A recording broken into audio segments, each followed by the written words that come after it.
Ladies and gentlemen, a new snapshot is out. This one is a special one, not part of any normal snapshot series, much like the combat update snapshot from a while ago. My name is Slime. I'm here as always to show you what has changed in this version. So what's in this snapshot? It's a first look at the entirely new terrain generation from Minecraft 1.18, the Caves and Cliffs update part 2. Because it is an experimental snapshot, you also need to get it in a different manner than regular snapshots. But we'll get to that. Stick around if you want those instructions. Now, let's get to the fun stuff. Of course, this version includes all the things we've previously seen with the Caves and Cliffs preview pack. New world heights and depths. New caves generation with noise caves and aquifers for both water and lava. But now the entrances are no longer flooded, so you can find some pretty epic cave openings. Another difference is that in this version, lush caves and dripstone caves now spawn into the world, which means that you can find some huge lush caves and dripstone caves around. If you want a recap of all the cave news from the preview pack, check out my video on that. I'll put a link to it in the description and in an iCard on the video. In this video, we'll focus on all the things that are entirely new. But beyond the caves comes the really exciting part. This version introduces the new mountains with the 5 new biomes: lofty peaks, snow-capped peaks, mountain grove, mountain meadow, and snowy slopes. But more than that, it changes how terrain generates entirely, introducing natural variation in terrain shape and elevation, independently from biomes. For example, forests and deserts could form up a hill without needing a special biome just for that. And you can clearly see this from the terrain we're watching, with badlands connecting up to mountains and deserts forming part of the foothills of mountains. You even have huge mountain ranges of deserts and badlands entirely without the new biomes. You can also see that rivers have changed, generating much more variety. It sometimes even looks like lakes. There's some other big changes too, unrelated to world generation. The new mobs now spawn in different places, axolotls now only spawn in lush caves, and goats now only spawn in some of the new mountain biomes. Another big change is the hostile mob spawning now only happens in absolute darkness when it comes to block light. This means that for a mob to spawn, the block light at the location now needs to be 0 rather than anything below 7.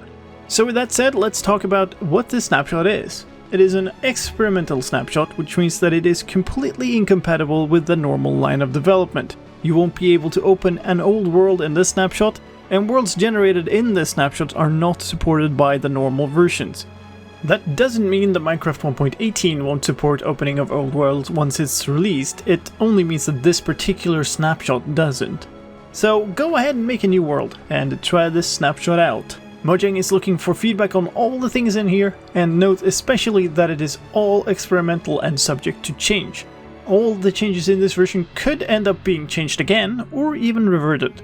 In order to give that feedback, head on over to the Reddit thread for this snapshot or to the Minecraft feedback site. While I appreciate comments here on this video as well, this isn't where Mojang will be reading feedback, so if you want your feedback to actually matter for the development of the game, make sure to also post it either on Reddit or on the feedback site.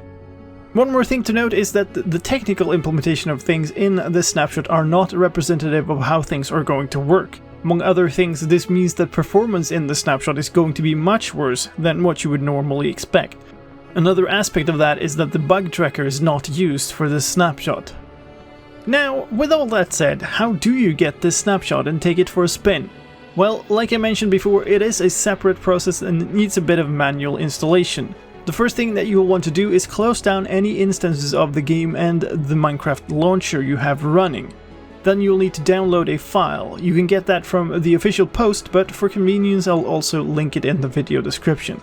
What you download is a zip archive, and you'll need to extract that into a folder inside your Minecraft folder. If you don't know where your Minecraft folder is, I'll put a link in the description to a help page with instructions on how to find it for all the different system types.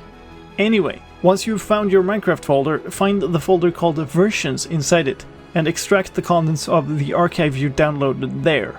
Now start the Minecraft launcher again, go to the Installations tab, make sure the modded checkbox on the right is checked and create a new installation. In the settings for it, select the version you downloaded.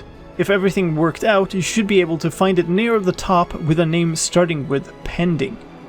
Save the changes to the installation and launch it. The launcher will then download everything else you need.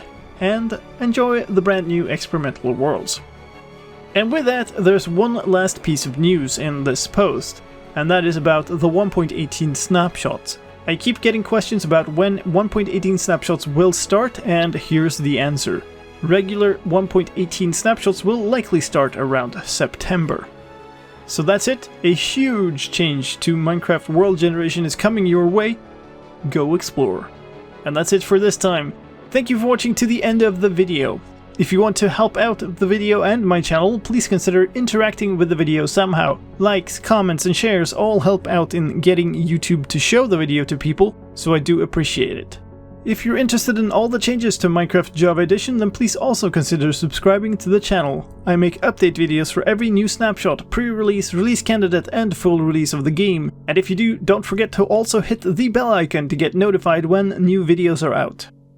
Anyway, that's all for now. My name is Slime, thank you for watching, and I'll see you next time.